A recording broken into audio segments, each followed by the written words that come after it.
नमस्कार, मेरा नाम है विवेक सिंह और एक नई सच्ची घटना में आपका स्वागत करता हूँ। मैं एक नई कहानी लेके फिर वापस आ चुका हूँ। तो चलिए कहानी को शुरू करता हूँ। आज की हमारी जो सच्ची घटना है वो यूपी के इटावा की है। इस इटावा में एक गवर्नमेंट स्कूल है। सुबह का समय था, तमाम जो बच्चे हैं वो स्कूल में पढ़ने आते हैं। जब वो पढ़ने आते हैं तो उन्हें स्कूल में एक डेड बॉडी दिखती है। वो लोग डर जाते हैं। डरने के बाद वो फौरन हल्ला करने लगते हैं। अब इनकी चीखें सुनकर तमाम जो प्रिंसिपल थे, टीचर थे, वो बाहर निकल के आते हैं और देखते हैं तो वो भी परेशान हो जाते हैं। दरअसल सामने एक डेड बॉडी थी जिसका चेहरा जला हुआ था और बॉडी के कुछ पार्ट्स भी जले हुए थे। फौरन पुलिस को इत्तला किया जाता है। मौका वारदात पे पुलिस पहुंचती है। अब पुलिस आती है। सबसे पहले पुलिस के लिए ये पता करना जरूरी था कि आखिर लाश किसकी है। फौरन उस बॉडी को जब्त किया जाता है, फोरेंसिक के लिए भेजा जाता है। फिर चारों तरफ उस बॉडी की तस्वीर लेकर गांव में फैलाया जाता है कि कहीं आसपास का होगा तो कोई ना कोई पहचान लेगा। चेहरा से पहचानना थोड़ा मुश्किल था क्योंकि चेहरा पूरी तरह जल चुका था। अब फौरन पुलिस की टीम तमाम अलग अलग जगह फैल जाती है और तस्वीर दिखाकर पहचान करने की कोशिश करती है। उसकी फोटो को तमाम थानों में भेजा जाता है और चेक किया जाता है कहीं कोई मिसिंग रिपोर्ट तो नहीं। कुछ समय गुजरता है। 1 से 2 दिन के अंदर उसका पता चल जाता है कि यह शख्स कहीं और का नहीं बल्कि इसी इटावा का रहने वाला चरण सिंह है। अब पता तो चले चरण सिंह है। इसके फैमिली को कांटेक्ट किया जाता है। दरअसल इसके फैमिली में उसका एक भाई था। उसके भाई के साथ उसकी एक बीवी जिसका नाम गीता था। अब फौरन पुलिस उसके परिवार को इत्तला करती है। उसकी जो बीवी थी वो रोने लगती है और बॉडी की शिनाख्त करती है। पुलिस पोस्टमार्टम के बाद उसके बॉडी को हवाले कर देती है। इसके बाद अंतिम संस्कार होता है। तमाम जो प्रक्रिया होती है वो होता है। समय गुजरता है। पुलिस के सबसे बड़ा चैलेंज ये था कि आखिर इसे मारा क्यों गया और किसने मारा। अब गीता देवी से पूछताछ की जाती है, उसके भाई से पूछताछ की जाती है, तमाम पड़ोसियों से पूछताछ की जाती है। किसी से कोई दुश्मनी, कोई बात विवाद। पड़ोसियों से पूछताछ करने पे कुछ पता नहीं चलता, लेकिन जब पुलिस गीता देवी से पूछती है तो एक बात पता चलती है। दरअसल गीता देवी अपने बयान में ये कहती है कि जो उसका भाई है यानी कि मेरा देवर, उनसे कोई प्रॉपर्टी के लिए कोई अनबन है। अक्सर उन दोनों में लड़ाइयाँ होती है और अभी कुछ दिन पहले ही उसने धमकाया था मेरे पति को। अब जब पुलिस ये बात सुनती है तो उन्हें खुशी मिलती है कि शायद हमें हमारा कातिल मिल गया। पुलिस फौरन उसे उसके भाई यानी कि चरण सिंह के भाई को उठाती है और अपने पुलिस अंदाज में पूछताछ करती है। घंटों की मशक्कत के बाद भी चरण सिंह का भाई कुछ नहीं बोलता। वो लगातार बोलता है कि सर मैंने ये काम नहीं किया। पुलिस अपने पुलिस अंदाज में तमाम तरह से क्वेश्चन करती है, टटोलने की कोशिश करती है। फिर चरण सिंह पूछता है कि आपको ये किसने बोला कि मैंने कत्ल किया होगा। तो पुलिस बोलती है आप ही के भाभी ने। बस सर आप उस औरत पे विश्वास कर रहे हैं जो कि अभी कुछ 2 दिन पहले आई है। जब पुलिस से बात सुनते कि 2 दिन पहले आई तो बोलते मतलब क्या है तुम्हारा। अब चरण सिंह का भाई कहता है कि सर उसके और मेरे भाई के बीच अनबन चल रहा है। तमाम मुकदमे चल रहे हैं, दोनों एक दूसरे पे केस किए हुए हैं। और अभी 2 दिन पहले वो घर बस एक मुकदमे को लेके आई। उसे क्या पता कि मेरे और मेरे भाई के बीच का रिश्ता क्या है। अब पुलिस जैसे ये सुनते उनका दिमाग घूमता है। हालांकि ये बात उसने अपने बचाव में कहा था। अब पुलिस फौरन चरण सिंह के वाइफ को उठाती है। उठाने के बाद तमाम पूछताछ करती है, टटोलने की कोशिश करती है, अलग अलग तरीकों से बोलती है कि बात क्या है तुम बताओ। बीवी लगातार इनकार करते तमाम तरह की इधर उधर की कहानियां सुनाती है।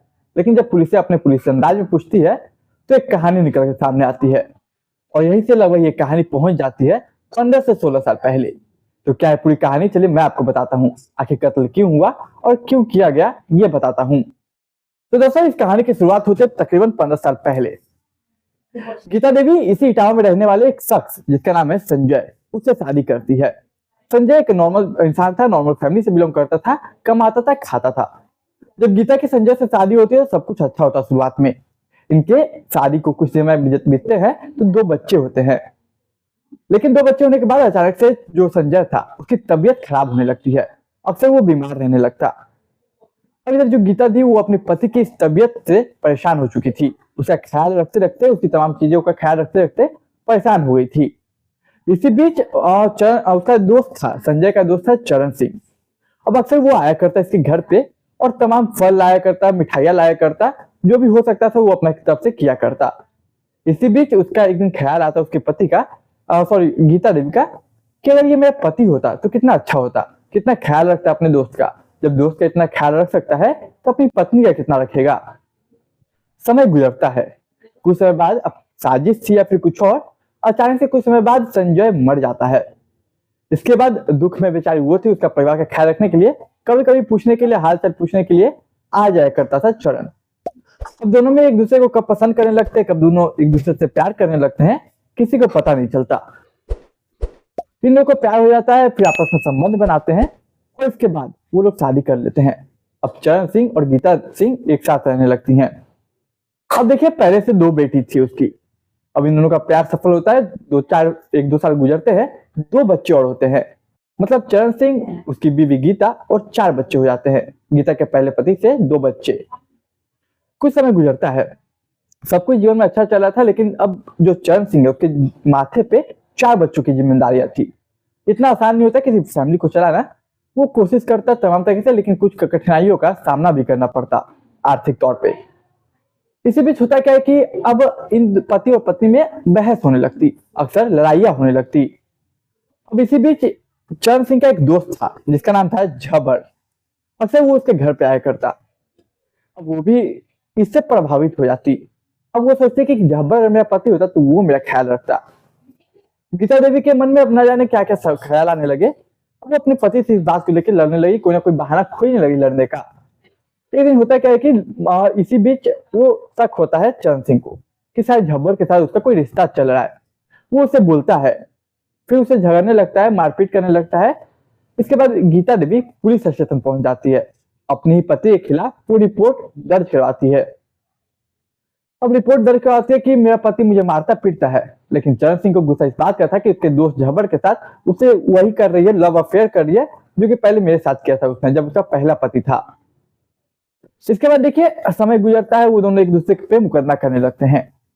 इसी बीच होता क्या है कि कुछ समय पहले की बात है, अब एक दिन वो भगा देता है, कहते हैं अपनी वाइफ को निकाल लेता है घर से, जाओ उसी के साथ रहो हरियाणा में झब्बर के साथ।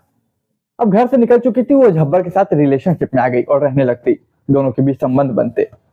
लेकिन देखिए, जो गीता देवी था उसके मन में एक खुन्नस भरी हुई थी इस बात को लेकर कि मेरे पति ने मुझे निकाल कैसे दिया। अब वो सोचते कि इसे मार देना ही सही होगा, क्योंकि वो अपनी इस इंसल्ट का बदला लेना चाहती थी। वो अपनी बेइज्जती बर्दाश्त नहीं कर पाई थी। वो एक बार 2 बार नहीं, कई बार झब्बर सिंह को बोलती, झब्बर को बोलती कि देखो मुझे पति को मार दिए वो अच्छा रहेगा, क्योंकि उसने भी मुझ पर मुकदमा किया और मैंने भी उस पर किया है। कई बार बोलती, कन्वेंस हो जाता कि झब्बर। फिर लोग प्लान बनाते। इसी प्लान के तहत तारीख थी 15 नवंबर साल 2024। गीता देवी मुकदमा के तौर पे वो उसे इटावा आना था। इटावा में आके अपने पति के यहाँ रुकती, माफी मांगती, कहते कि अब हम सब सुधार लेंगे, माफ करो मुझे, जो गलतियां हो गई भूल जाओ, अब ऐसे कुछ नहीं होगा। अब देखिए, चरण सिंह भी पिघल जाता है, अच्छा इंसान था। वो बोलता है ठीक है और अपने घर में फिर से पनाह दे देता है। समय गुजरता 15 नवंबर साल 2024 की रात होती। रात का समय था। अब अचानक से होता क्या है कि जैसा प्लान था उसके तहत गीता देवी अपने पति से लड़ने लगती और कहती कि तुम अगर यहाँ से नहीं जाओगे तो मैं तुम्हें बलात्कार के केस में फंसा दूंगी, जबरदस्ती के केस में फंसा दूंगी। अब डर के इज्जत बचाने के लिए वो निकल जाता। वो निकल के वहीं के एक पास में सरकारी स्कूल था, वहां पे जाके बैठता। इधर गीता देवी इन्फॉर्म कर देती अपने बॉयफ्रेंड को, कहिए झब्बर को, कि वो वहां पे है। झब्बर पहले से तैयार थे उसे मारने के लिए। वो जाता, उसका कत्ल कर देता। कत्ल करने के बाद गीता देवी को इन्फॉर्म करता।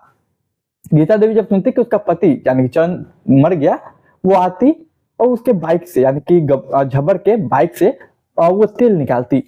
तेल निकाल कर बॉडी और उसके चेहरे पे डालती ताकि बॉडी की शिनाख्त ना हो सके और शायद हम कभी ना पकड़ाए। इसके बाद वो लोग बॉडी जला देते और उसके बाद वो लोग वहां से भाग जाते। लेकिन देखिए, उसे पता नहीं था कि पुलिस कितनी तेज है। दरअसल जब पुलिस इस बॉडी के फोटो को दिखाती है, तमाम लोग पहचान जाते हैं, उसके कपड़ों से, उसके बॉडी से, तमाम चीजों से पहचान जाते हैं ये कोई और नहीं बल्कि चरण सिंह है। और यहीं से मामला खुलता है। तो देखिए कैसे एक पत्नी ने पहले पति को छोड़ा, दूसरे से तीसरे पे। देखिए, कहानी सुनाने का उद्देश्य किसी की भावनाओं को, किसी के दिल को ठेस पहुंचाना नहीं, बल्कि केवल समाज में जागरूकता फैलाना है। उम्मीद करता हूँ कि आपको आज की कहानी अच्छी लगी होगी। आप अपनी राय कमेंट बॉक्स में रखिए। मैं मिलूंगा एक नई कहानी में। आप ये वीडियो को ज्यादा शेयर कीजिए, समाज में जागरूकता फैलाइए। अब मैं मिलूंगा एक नई कहानी में, तब तक के लिए मुझे इजाजत दीजिए।